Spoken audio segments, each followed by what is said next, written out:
Welcome to Our Own Voice, a partnership in mental health awareness in cooperation with NAMI Wichita and KSUN Community Radio. NAMI is the National Alliance on Mental Illness. We are the largest grassroots advocacy network for people with mental illness and their family members, with over 800 national affiliates and 15 Kansas affiliates, with NAMI Wichita being one of those 15. We provide awareness, support, education, and advocacy for people affected by mental illness. Our purpose here is to provide a community conversation on KSUN Community Radio that provides insight into what it's like to live with mental illness. Our intention and our hope is that our program will change attitudes, assumptions, and stereotypes about people with mental health conditions. My name is David Larson.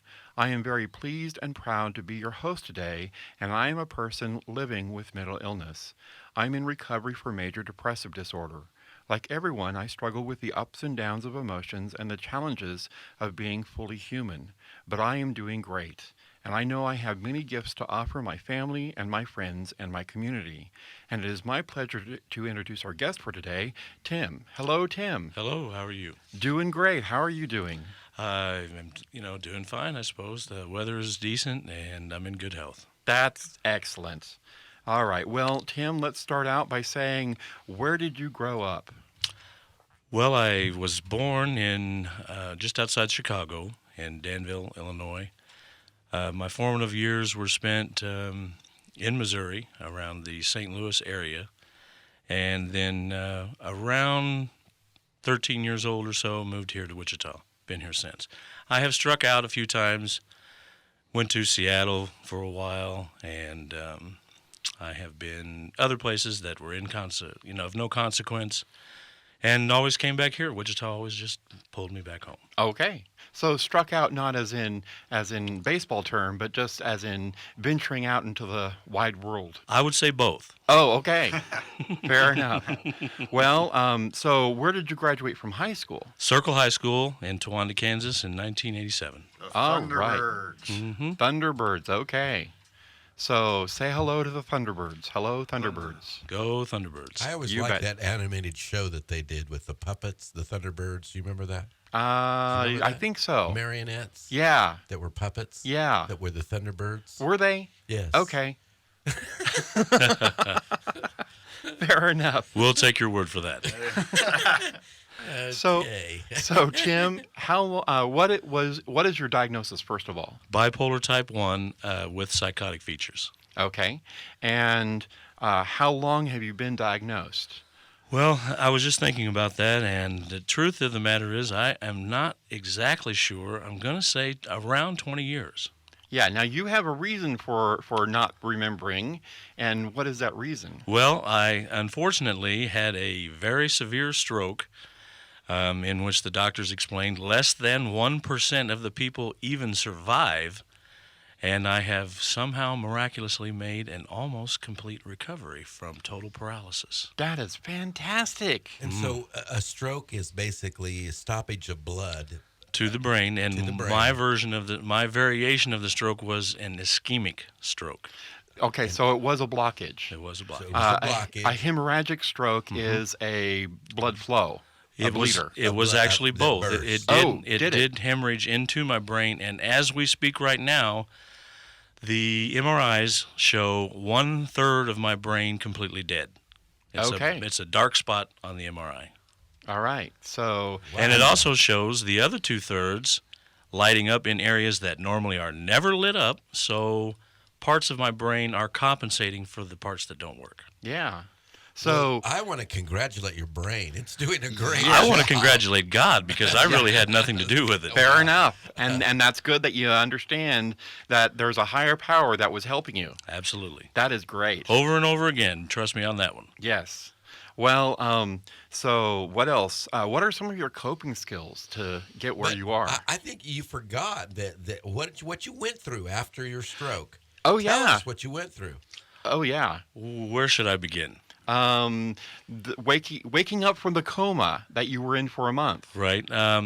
Had to, with the nurses and the physical therapy and the doctors and all of the supportive staff, had to relearn how to feed myself because I was initially fed through a tube. I had to relearn how to walk. I had to relearn how to talk because everything that came out was nothing but gibberish. And I basically, from an infantile state, had to regrow up at the age of, roughly 50 years old. So that was a lot of fun. And the rehabilitation didn't stop there because when I came home, my wife had stolen all of my money during the year that I was laid up and had taken a boyfriend. And then I was left at home while she was driving my car, spending my money to feed myself when I couldn't even do that. And it was a terrible situation. Luckily, I did manage to somehow crawl away from that disaster. But let me note here, Tim, you have a smile on your face. I have a smile because I still wake up alive and healthy, and there's really no reason to cry about anything because I'm doing much better than I was at that time. Exactly. Well, you are an amazing individual, and it's wonderful to have you here with us. And, Well, thank you. And wonderful to hear your story and continuing to hear your story. Yes, But hopefully it's not done yet. no, it's not. But I'm going to take a quick break here and offer a thank you to our production team, David Peterson, our executive producer. Hello, David. Hello. And Mike Padilla, our technical producer. Hello, Mike. Hello. And this is Our Own Voice on KSUN Community Radio. We are going to take a quick break, and we will be right back with Tim.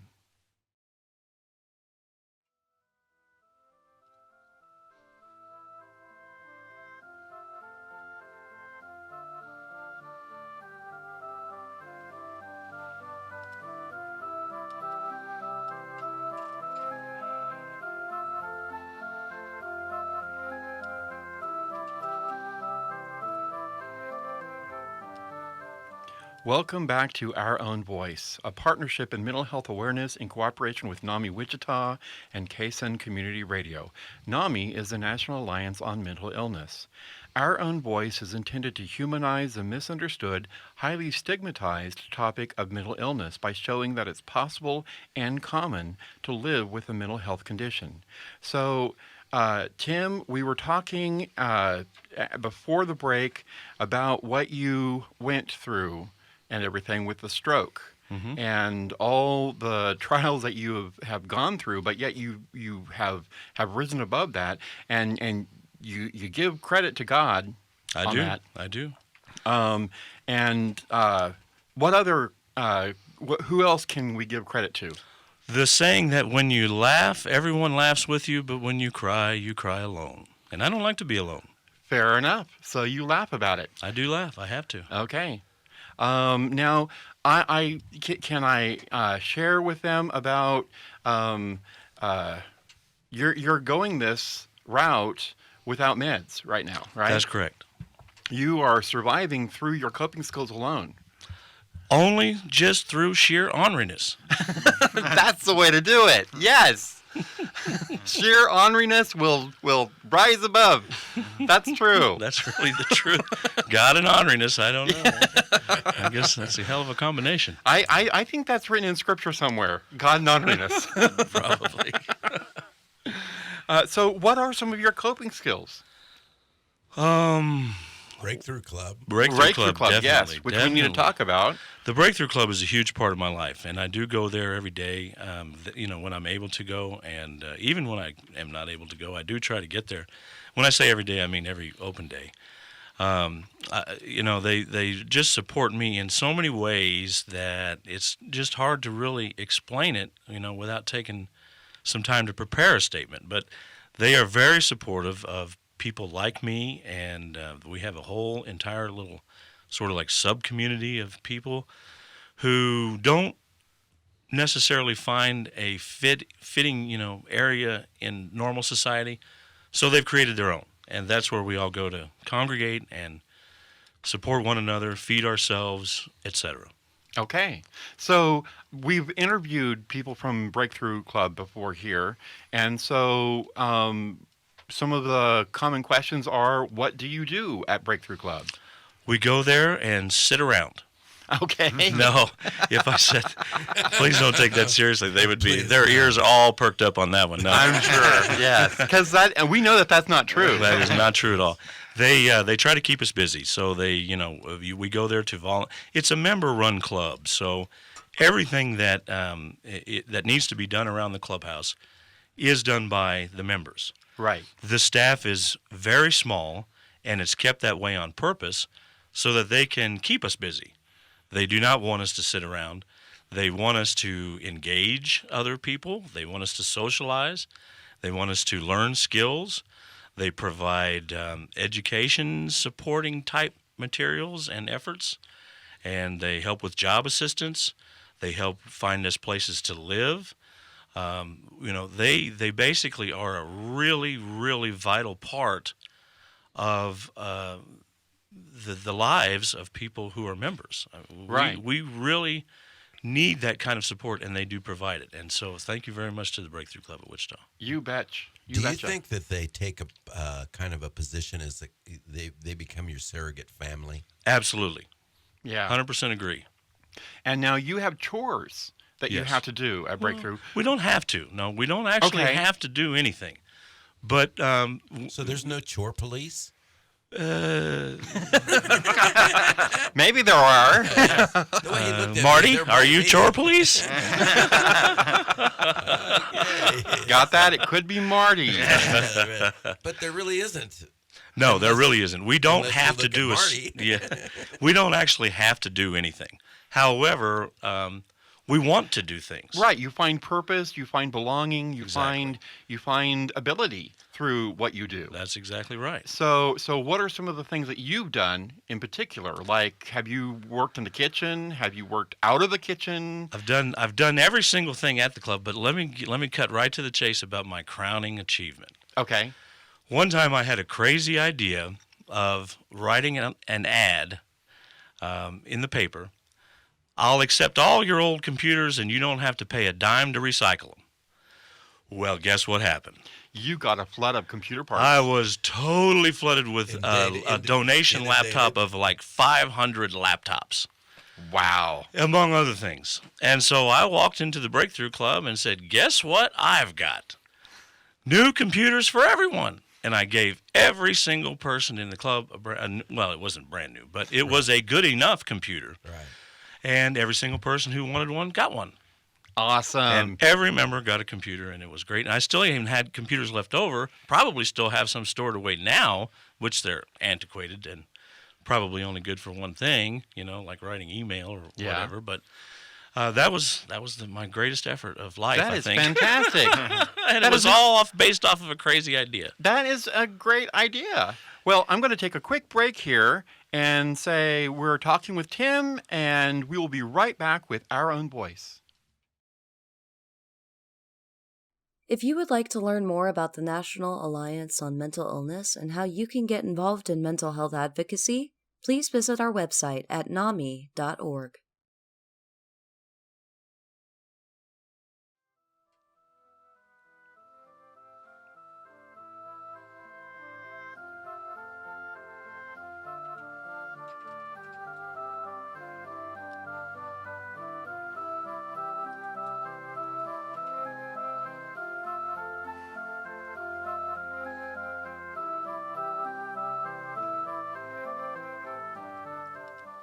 Welcome back to Our Own Voice, a partnership in mental health awareness in cooperation with NAMI Wichita and KSUN Community Radio.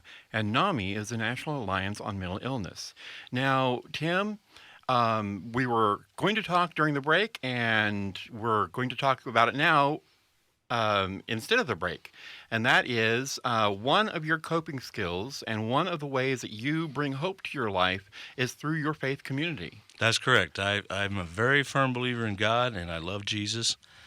And the church that I attend is City Life Church Okay. in downtown Wichita. Uh-huh. And they also care very greatly for the homeless population and the underserved population. They feed us breakfast on Sundays, and we have Bible study there in the afternoons. Many times they have donations of clothing and other things that the homeless community will need. And I just really, truly love City Life as my church, and I claim that as my church. And the pastor, whom don't necessarily want to give his name because I didn't ask for permission, but I love him. He's a great guy too. Yeah, and he is a great guy. I know that for a fact because we as NAMI have used their facilities as well as his members to hold different classes. We have family to family classes there. We have have we done a peer to peer class there I yet don't know, or not? but I've done the family to family there, and it's that Yeah. great facilities. So yeah, they are an awesome supporter of people, understanding that people of all walks of life get mental health conditions, Yes. and they have to all struggle with those. Yes. So, well, Here's a question for you. Do you think that most of the people that are homeless have issues, mental health issues? Well, I think that most of the people who are homeless do have some degree of mental health issues, because why would you choose to be homeless if you didn't? yeah, So I think that it's almost like the land of misfit toys, to be honest with you. We're all a bunch of misfits wandering around trying to fit in, and we don't always succeed, so we get together and succeed that way. okay, Which unfortunately involves also a lot of other stuff, because homeless Yeah. people are not necessarily famous for being, what would you say, extremely friendly and extremely generous, yeah. which is sad. Well, but it is the way it is. But it's how they have come to it's how they have come to cope with their situation. Well, it's not a nice situation to be in, and it is tough to get out of, because many times you literally are starting over from scratch with no hope, and you've got to pull yourself out of a hole, and you've got to continuously pull yourself up the ladder with conditions that are already very repressing. Right, So you have to, it's almost like you have a burden times 10 that you have to find your way out of. right, and you Lucky, struggle. Yeah, you do struggle, but I mean, everyone struggles to a degree in life, Yeah, in some degree or another. So it's not about, poor me. It's about, hey, I've got to get out of this deal. yeah, And Exactly. some people get used to the lifestyle, which is not at all the intention of anyone. Nobody wants anyone to get used to being homeless. They want everyone to get the message. This is a hand up, not a handout. right, And so it is encouraged not to make it a lifestyle. yeah. Well, yeah, and I know from my own personal experience, I was homeless at one time, and if it wasn't for I was homeless, but I never lived on the streets. Because if it wasn't for some friends who welcomed me and opened up their house to me so I could have a room there to sleep in, and I was able to fix my own meals and all this other stuff. If it wasn't for them, I would be out in the streets, and I don't know whether I would have found an end to that or not. It's a scary, scary situation. It can be scary, and when you add the elements of drug abuse, alcohol abuse, and all of the things that make a person feel less worth than they should, then it just becomes even more complex. Yes, and interesting you bring up drug abuse, alcohol abuse. There are many people who have mental health issues that tend to self-medicate, especially if they can't get the medicines that they need to stabilize them or whatever. That's absolutely the truth, and I have fought my own battles with drug and alcohol addiction. I would say that I was a lifelong alcoholic, and once again, I have to give credit to it seems so bizarre, but I have to thank God for the stroke, because when I woke up from the stroke, my alcoholism was totally cured. Fantastic. And I was a lifelong alcoholic prior to that, so I struggled daily with it.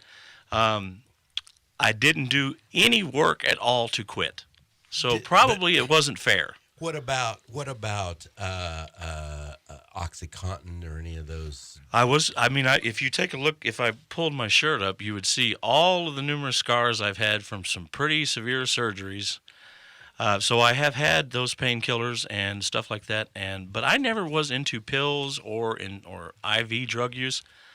Smoke a lot of weed. You should be thankful for that, shouldn't you? Yeah. Well, I I mean, did that on purpose, and it's just because I have experimented with that stuff. Don't get me wrong, Right. but it just never was my thing. Right. Well, now I'm sorry to interrupt you, but we need to take another quick break. This is Kaysen Community Radio and NAMI with Our Own Voice.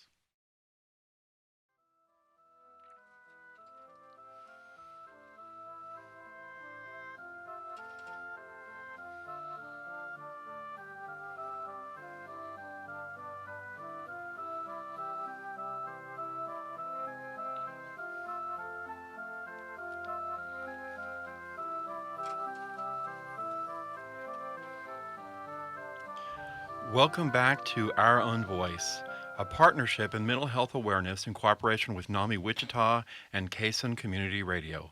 NAMI is the National Alliance on Mental Illness. Now, at the break, we usually do a switchover, and we're going to do that switchover now. David, I'm going to bring you in on the conversation. What special number can you give us, and what way of sharing that number is there? Well, the number is 316-686-1373 Yes. or 316-686-1373. It's the same number, just depending on who you talk to is the way to pronounce it.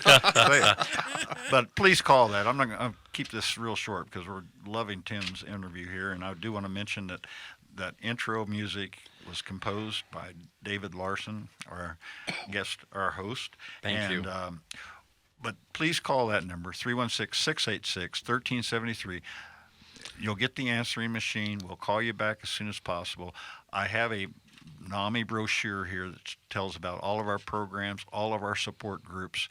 Please call that number, 316-686-1373, and I'll send you out this brochure.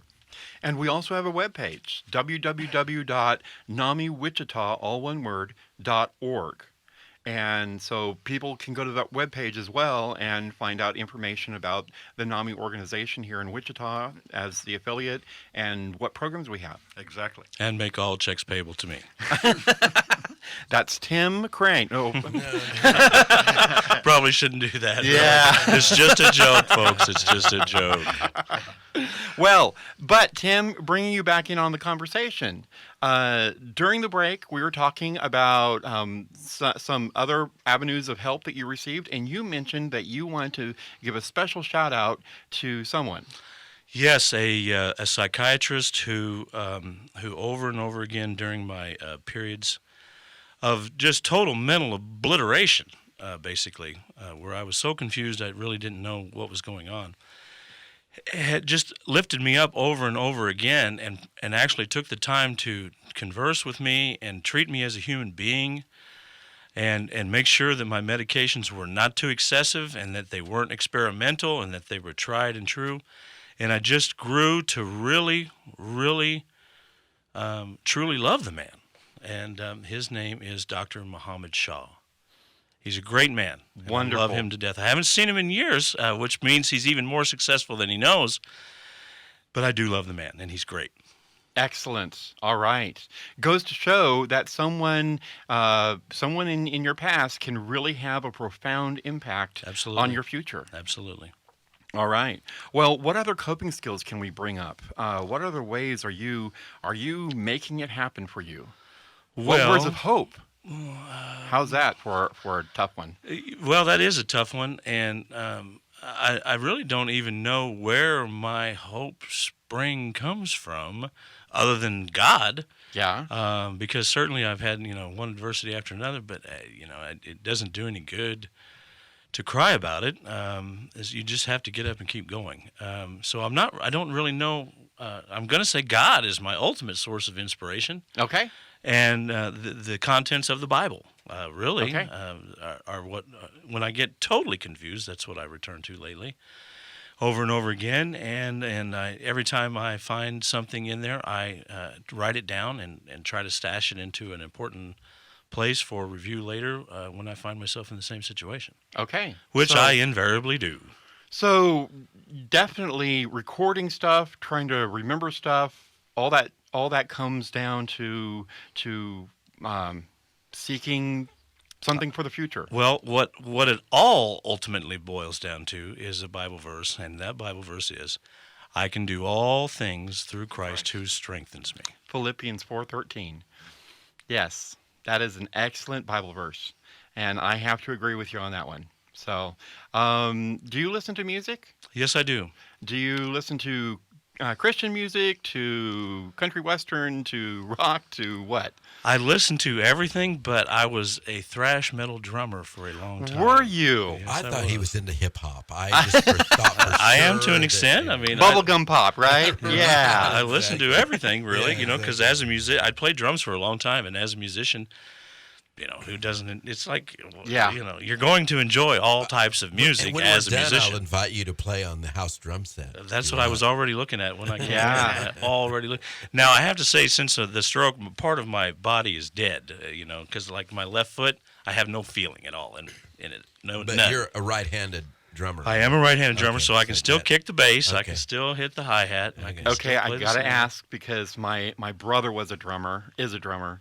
Do you do match grip or do you do slant grip? I am match grip because I Okay. do rock and roll. Okay, Right, and that's pretty much where it came from. okay, And now, if I were into jazz, I would probably do the other. But okay.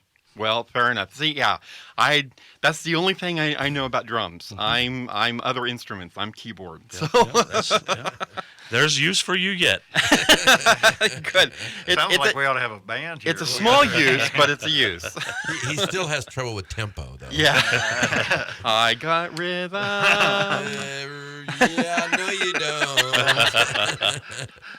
Well, folks, it's coming to a close here at Our Own Voice, and we want to thank you, Tim, for this wonderful time of interview. Thank you for having me. We want to thank again David Peterson and Mike Padilla, Rhymes with Tortilla, and this is Our Own Voice, and we will be back next time.